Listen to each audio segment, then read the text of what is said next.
kabisa da ino ya Sogora. Kuna clip moja hivi nilipiga na dogo mmoja hivi anaitwa Isaya Shavunza. Yuko Kompito. Kuna kipindi pale dogo anavaa kama mwanamke. Ndio siku ambayo nilianza kidogo kuonekana na mimi mtu mtandao. Kwa hiyo tulipiga kama tunasalimiana hivi. Anashuka chini na mimi nashuka chini. Yaani asili yetu ya Wanyia. Okay. Tulipiga hiyo ndio ikanifanya kidogo nikaonekana mimi mtu. Okay.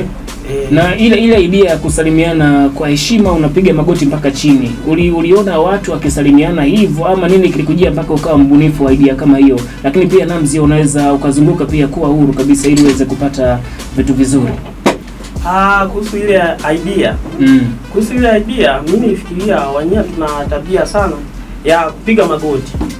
Tunasalimiana ile kukutana na mama mkwe au baba mkwe kule na huko.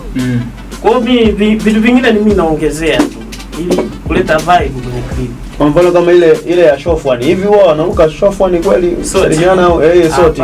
Hapana huwa haruki sote. Ile ni ubunifu tu. Na clip gani ushe kuifanya ikakuletea pengine shida kwa wenye kabila? Kuna clip moja hivi nilipiga, kuna baadhi ya maneno yalikuwa sio mazuri. Yalikuwa sio mazuri. Unajua tulikuwa kuna muda fulani tunatrend. Kwa hiyo tulitumia maneno ambayo hayakuwa mazuri. Watu kidogo walichukia. Iko hivyo.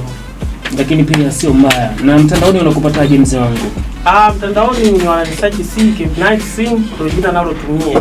Ila hata akisearch Fumbuli kwa Busaga wananipata. Alafu kwa nini hilo jina lako limekaa kama Kichina fulani Kihindi? Limekaa Kihindi. Kwa nini hiyo mwanangu? Jina langu ni gumu kwa sababu hata mimi mwenyewe ni mgumu. Ile Kevi nilipewa na wazazi. Night niliweka kutokana na mambo yangu meusi. Alafu Sim nimechukua kwa Wahindi huko. Kuna koo fulani hivi wanaitumia sana hiyo Sim. Mtu gani hawezi kuwa rafiki yako mwanangu? Mtu ambaye hawezi kuwa rafiki yangu ni mtu ambaye mimi wote ni marafiki zangu. Wote. Haijalishi nani, yaani kila mtu ni rafiki yangu, hata anayenichukia mimi ni rafiki yangu. Kitu gani napenda na siwezi kumzingua. Bwana, kitu gani kisha kukatisha tamaa kwenye ufanyaji wako wa kazi? Ukaona kabisa kalinde she.